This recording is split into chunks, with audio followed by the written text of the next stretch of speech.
Boom, bam, bam. I am President Chad. This is Greg B. And we are here on the United Hour to talk about Manchester United versus Brighton. I am just so excited.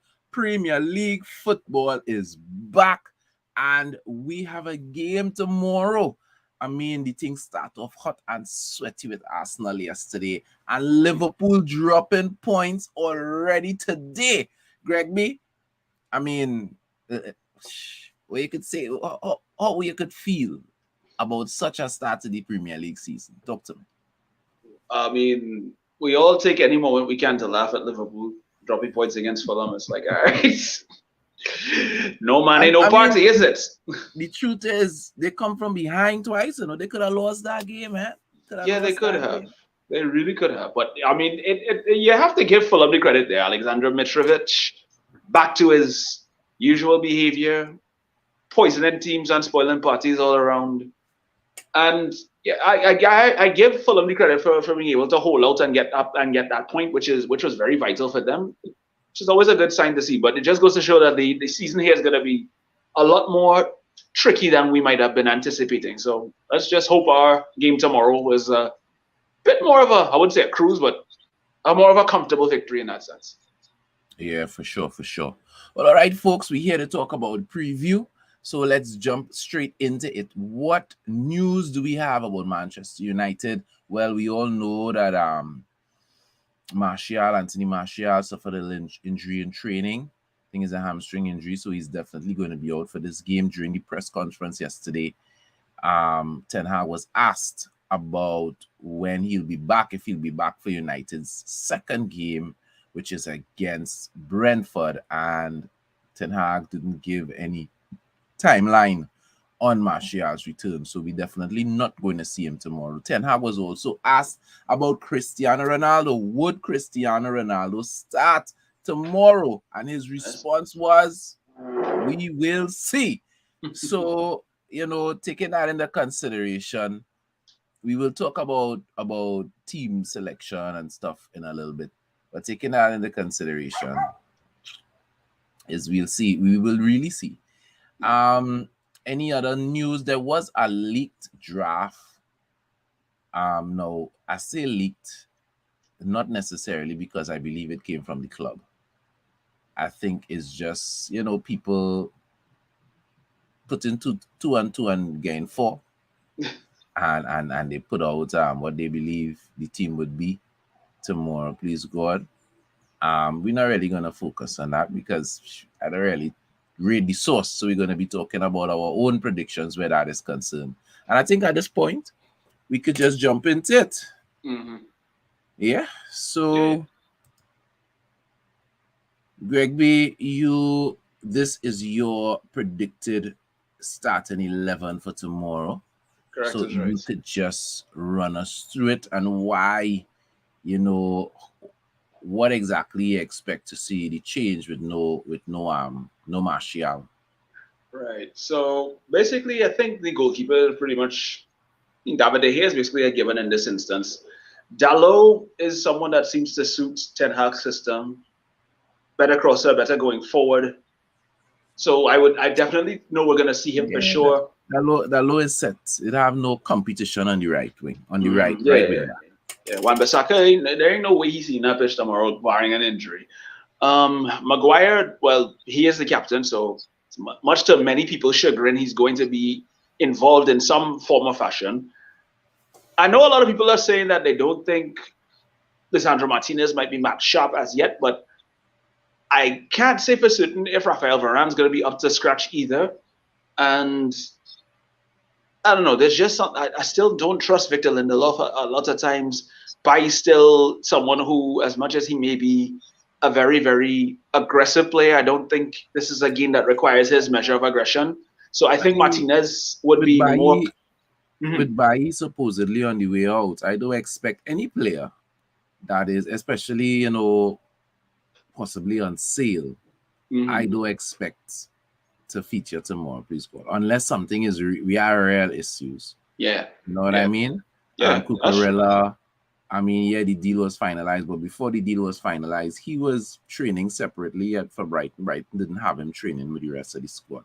Yeah, You know what pretty I much. mean? And Mhm. if what is to believed with Roma and Sevilla and other teams coming in for Bailly, and the club really negotiating a deal for him, I do expect Bailly to feature. So I could definitely see him heading to Roma. I could definitely see him heading to Roma, but so you I know that's definitely agree with you that I think Maguire Martinez is yeah, going to be indeed. I see you have Malasia instead of Shaw. yeah.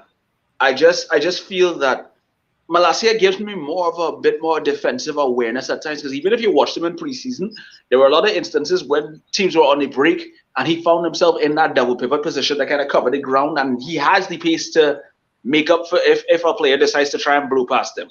So I think he gives them a bit of a surprise element because nobody in the Premier League has come up against anybody like Malasia. So it'll be hard to really predict how he plays. So I think that element of surprise there kind of gives Ten Hag an edge. I see you going with a 4-3-3. I'm very interested in this midfield. Ericsson, Fred, and Bruno. Talk to us about that. The midfield, I have that like that because I know midfield has always been an issue for us, keeping the ball and being progressive with the ball. After Bruno, I mean, we've had to deal with McFred for at least 2 going on 3 seasons. I think this will be a refreshing change because you have 2 ball-playing midfielders who can pick a pass. And also, Fred is there. He can do his usual disruptor kind of role, but he can also help the ball progress as well too. I think he has a better passing range than Scott McTominay, so I could definitely see him having a part to play, and I think that link up could do some wonders. I mean, if not him, there's always the case of Donny van der Beek, but I just think Donny van der Beek is still not as match sharp as he should be, and a lot of times I think there's still some chemistry to be built, so he can still have an impact off the bench if he does come in and get involved. As regards the front line, though, I think that this is a team. This front line here Just now, before is we get to the front line, mhm, let's deal with the midfield a little bit longer. Carlton is okay. saying he wouldn't start Ericsson just yet. Um, I could understand that, but at the same time, I think what is going to determine that training midfield is the approach. Yeah, If Ten Hag goes on the front foot for this game, I see us starting that midfield. yeah, I see that triangle, right? It's a tree, but it being a triangle, an inverted triangle. So you would exactly. have Fred at the tip Hmm. facing towards Maguire, in front of Maguire and Martinez, and Hmm. you would have Ericsson and Bruno on the other side, And right? here's If you want, and here's the kicker with this midfield. I'm looking at it from Chad. The way that this team will be set up, these midfielders will not be in fixed positions. They'll interchange. of course not, yeah. Well, So except for Fred. there'll be more. Well, yeah, there'll be moments where I mean, even Fred may advance from time to time, depending on depending on the situation. If it's a counter and he gets to go forward and stuff like that, you never know. There'll be instances where he might have that space and freedom to get forward a bit because remember he is a box-to-box midfielder by nature. He's only playing that deep because you have Ericsson and Bruno who will be a bit more progressive, will be able to pick that killer pass at times. So it really depends, but So it's an interchanging team. the other option for that three in midfield Mm-hmm. is if we flip that triangle and you have 2 players in the back. It could be Mm-hmm. Fred and McTominay. It could be Fred and Donny van der Beek. And you have Mm-hmm. Bruno at the tip of the Yeah. triangle. So I believe as well that there is going to be most likely when they show the team, right? The team is going to be 4-2-3-1. But I think when the team actually plays on the pitch, Please. they are going to be playing 4-3-3. 3-3. And it is Correct. just a matter of how that three, whether it's going to be three whether it's going to be 2 to the back and 1 to the tip, or it's going to be Mm-hmm. the other way around and just have 1 in front of the defenders and 2 at the tip. And it all depends on the aggression. How aggressive is Eric Ten Hag going to be in his first game? Is he going to go there and try to wipe the floor with Brighton and hit them like about 5 goals? Or is Mm-hmm. he going to want to start off a little conservative? You know, we don't have Martial. We want to make sure we tight at the back. That is going to determine exactly how that lineup works out. But I do agree that ultimately when we play, it is going to be a 4-3-3. Let's talk about your front three. because Right. no Martial, I see you chucking Rashford in front and you're throwing Garnacho in on the deep end. I think the Brighton game would be a nice run out for Alejandro Garnacho, because I think he has that energy that can really give Brighton's backline a bit of a problem. And then, like you said, no Cucurella, so it's like the whole front line could be that whole backline could be tested very heavily. No, I put Rashford there because I think he won't necessarily be at the tip like a point man. He'll be more. He'll probably be a little deeper. So kind of like it'll be like I said, like a same false nine system. So he can still link, and then these guys will interchange as regards going into the forward line position whenever they need to rotate the play. So it'll throw the defense off, and it'll give them an opportunity. Everybody can get a chance to be up front. And like I said, Garnacho during that preseason has shown me that he has the bravery, he has the mindset. He just has to get the whole over dribbling issue, I should say, out of his system. But I don't know what drills they have been doing on the weekend, but I am telling you, Garnacho and Malacia on that left side is going to be trouble. Yeah, it's a mouth-watering prospect. It's a mouth-watering prospect when you think about it. Going to be trouble for teams if they could get it right. There's one other option that I want to throw there. Two people. Which is the thought of Bruno Fernandes playing as a false nine. So you're talking about leaving Rashford on the left, leaving Sancho on the right, chucking Bruno in that front three. Again, not to be a point man, but just as Greg said just now, to be able to fall back, to facilitate the play, to play interchangeably. And then you may see, if he chucks Bruno into the false nine, I think he would definitely go with Scott or Donny van der Beek. And then again, Eriksen would start because he would be playing in the 10 if we push Bruno up. So that is also an option. What are your predictions for that game tomorrow? Please go. I mean, Manchester United, you can never the last few seasons, you can never really tell. Sometimes Manchester United is like, sometimes they show up, sometimes they don't. I just want us to be able to play some good football. I'm not necessarily expecting them to just come out the corner swinging, but I'm hoping for at least maybe a 2-0 victory. At least. You're muted, Jad. You're muted. Come on, guys. A lot of you all are watching. So, smash that like button. It really supports what we're doing here at the United Hour. My prediction for the game tomorrow, I think Ten Hag is going to go aggressive. Brighton strikers haven't been on a good roll for last season. Last season, they didn't score many goals. I know for a fact that Ten Hag has been looking at film and he has sized them up. I don't think he sees them as that much of a threat. So to me, I think we're going to go aggressive. And I think we could give this Brighton team, because this Brighton team hasn't strengthened. This Brighton team isn't stronger, and we are definitely going to be more disciplined and harder to break down because of our structures and play under Ten Hag new system. So I'm thinking we could do 3. Yeah, 3-0. I'm agreeing with Ken here.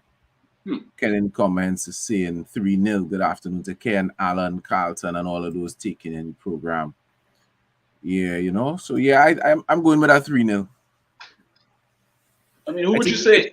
A clean sheet tomorrow, not necessarily because the defense is well drilled, but because I think as a team, once we play together and we dominate possession, we're just going to have Brighton chasing shadows. They're not going to be able to get the ball. I think that high press is also going to work in our favor. If this team had gotten this right under Ralph, I think we would have had some better results last season, but they never got it right. So, we have to understand that for a lot of teams playing Manchester United with the level of press that Ten Hag is bringing is going to be different. They're not going to be accustomed to it. And I think it's going to work in our favor. So my question is this for you, Judd. I mean, who do you think can be the biggest influence in regards like thriving in this system? Well, let me just read some comments quickly. Alan is predicting 3-1. Carlton is saying we have to smash teams like Brighton, and I totally agree. And then we have Best. He is saying Bruno and Ericsson will do what they are good at, but whoever plays in that front three needs to work in unity and take their chances. You see that last part, Best Boy? Yeah, That's it. he's Manchester absolutely United right. is going to create chances tomorrow. We need to finish. We have created a lot of good chances in preseason. And yes, the first 3 games we scored some goals, but we need to finish. I don't think Ten Hag brought in a striking coach just because, he talked about wanting to have another pair of eyes, somebody else, a fresh look at the team. I agree with all of those things. He brought in a striking coach because he recognizes this team creates chances, but we need to finish. Once we finish, once our conversion rate is decent tomorrow, please God, there's no way we lose in this game. No way. We are going to create chances. To answer your question, Greg, who I think will benefit, the people that would benefit most are people like Sancho, people like Rashford, Martial. We see how he has benefited. Guys who could fit into a system. I think when you take that weight and pressure of individual brilliance off of somebody like Rashford, where he doesn't feel, well, yeah, I have to do something special. I have to break this team down. I have to beat him. When you take that pressure off of Rashford, where he understands, yeah, what? I could kick this ball here, and I could make this run, and I'm going to get it back. It makes, one of the things with system football is that it makes it easier. I even look at Bruno. Bruno missed some chances in the off season. A lot of his passes didn't come off, but I was looking at just Bruno's movement and Bruno's positioning, and Bruno looked really, really, really, really relaxed. It's because like he knows where people are going to be, and he don't have to force the decision making. So all of these guys, I think, are going to benefit. I really hope we get De Jong over the line. I think if we get De Jong over the line, forget top 4. We talking top 3, and we talking pushing the top 2. So I'm serious. So let me get this right. Let me just make sure I got this right. We signed De Jong. You could see us as title contenders this season. Yeah, I'm very, very serious. If we get somebody who could deal with our midfield, take that ball from the defenders, keep possession, spray it around, this team will cause problems. Even if we get another striker, which we do need, we still need somebody to do that. And that is one that is what Fred or McTominay cannot do on a consistent basis. So yeah. Guys, come on. We only have like 2 people in the comments giving predictions. Ken said 3-0. Alan said 3-1. Even when the video is finished, if you're watching the video late, feel free. Drop your comments in. I want to ask Carlton this question as he made this comment about Jadon Sancho. I'm saying to myself, like, all right, he says he's not staying wide as he did last season. My thing is, how much goals do you think you can get out of Jadon Sancho this season if the system suits him correctly? That's what I want to ask Carlton. How much of an impact, like how much goals, how much assists does he think Jadon Sancho can contribute this time around? These guys, including Bruno Fernandes, whether he plays as a false 9 or he stays in the 10, these guys are going to get opportunities making those late runs into the box, right? Ten Hag's system, Carlton is saying at least 15 goals for Jadon Sancho this season, and these guys are going to get opportunities. My thing is, are we going to finish? That's the question. Best was saying it earlier. If we finish, I could definitely see Jadon Sancho easily getting 15 goals. In the Prem alone, we ain't talking Europa and FA Cup. In the Prem alone, I could see Jadon Sancho and everybody goal production going up. You know what I'm saying? Best is agreeing. Best, I think he probably was answering the same time with Carlton, and he said he's seen at least 15 goals and assists. I hope somebody can send this clip to Jadon Sancho so that he can probably see it. It's like, we have high hopes for you, man. We really believe that this is. Wow, we have a lot of expectations. Yeah. All right, guys. So we are going to be the United, our team. We're going to be, well, you know, a lot of us, we're going to be in two places. We have a team here in Trinidad, and we are going to be at Dexter's Sports Bar in Arouca. We're kicking off the season at Dexter's Sports Bar in Arouca. And we've got Devin over. He is on his way. He's in transit to Manchester as we speak. He's in transit, yeah. He's in transit to Manchester, and he is going to be on location in Manchester in the stadium for the first game. So we're going to be in Trinidad, we're going to be in Manchester, and we're going to be covering it from the supporters, from the fan angles, you know, from all angles tomorrow. So stay tuned. As a matter of fact, we're going to give you all a little preview of Devin's trip. So before the end of the day, we're going to be uploading a new video as well. Just taking in Devin's preparations to head down to Old Trafford tomorrow. So we're gonna basically we're gonna call it Devin's vlog of his trip to Manchester for the opening season. That is exactly what it is. Yeah, Alan saying once the defense is tight and compact, our forwards would strive. Rashford will have to dig deep this season to get 20 goals. I think this is a season where Marcus Rashford knows that he did underperform last season, and I think, given the fact that he had the injury that he was recovering from, no preseason, it kind of threw off his game a bit. But what I watched him in preseason, I saw there was a bit of a fire. There was something in them that just like, I know I have to make up for what happened last season because it was very poor on his part. There are a lot of players in this team that Ten Hag is giving some clean slates to, and they all will have to prove to themselves that what happened last season was a fluke. And I strongly believe that with the chemistry and the togetherness that I saw of it, there's going to be a lot of surprises for a lot of people. A lot of people are giving us a lot of chances. I'm hoping we can get a trophy this season.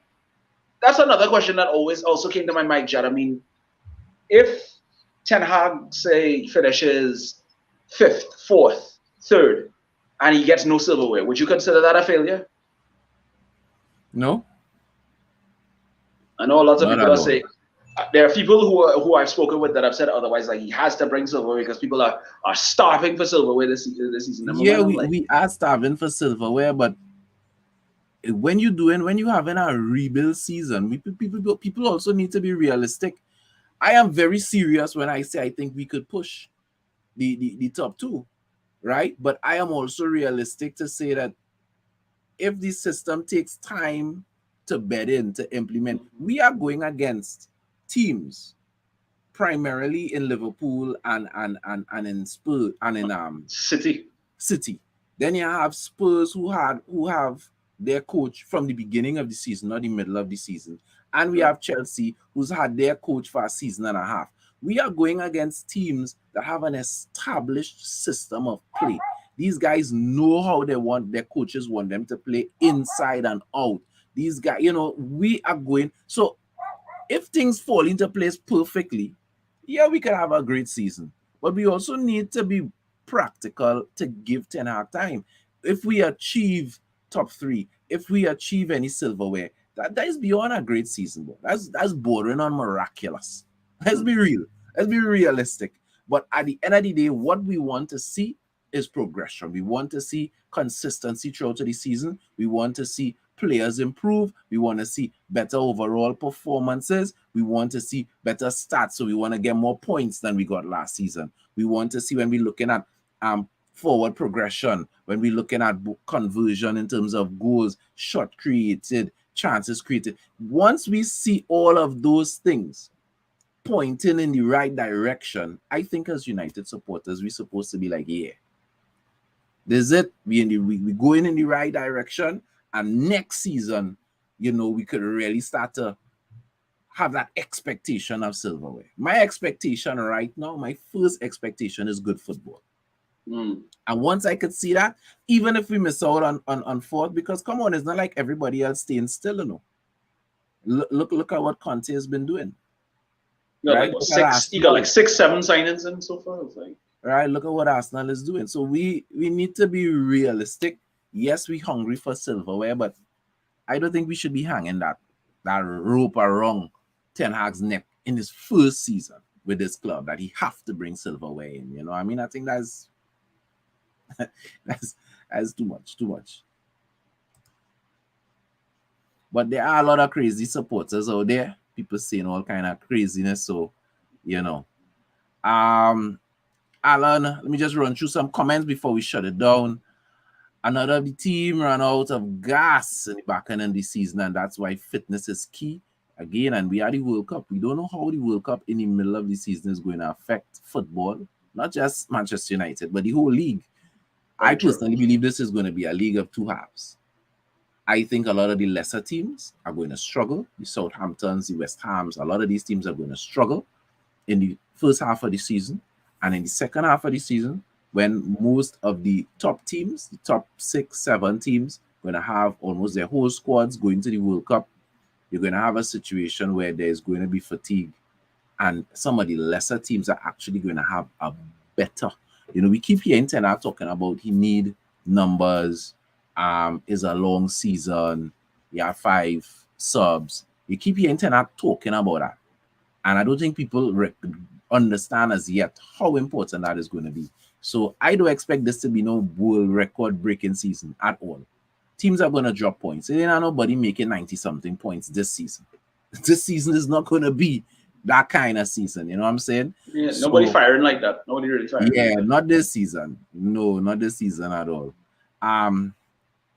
Who else? We have Best saying this will be a good season.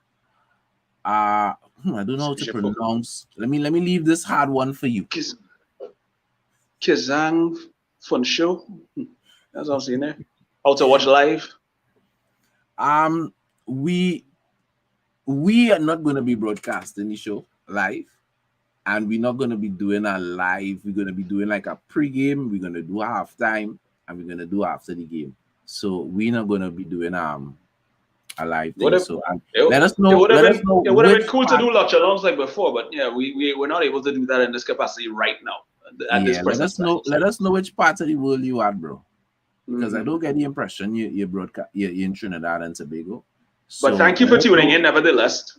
Let us know which part of the world you're at. I'll do some research and then I will post it in the comments later, and I'll tell you how you could watch the show live. Might necessarily be a good idea for me to say that out loud on YouTube. Right? But I'm sure we want to get in trouble. I'm sure we could help. We could figure out a way to make sure that you see the game. Right? Okay, guys. So Alan is giving you some advice. So I'm just going to put up Alan's advice. That's Carlton. For you. Carlton, sorry. And you could take it in. Yeah, so guys, thank you very much for being part of the United Hour. And remember, we just have fun times, pack stuff. So stay tuned the rest of the day. Tomorrow, please God. And because we want you also to be involved in getting in your reaction and your reacting to Manchester United playing tomorrow. Please God, starting off the season against Brighton. So remember, Red Devils, we don't die. We multiply. We multiply. Support the United Hour. Click that like button and subscribe. Hey, if you appreciate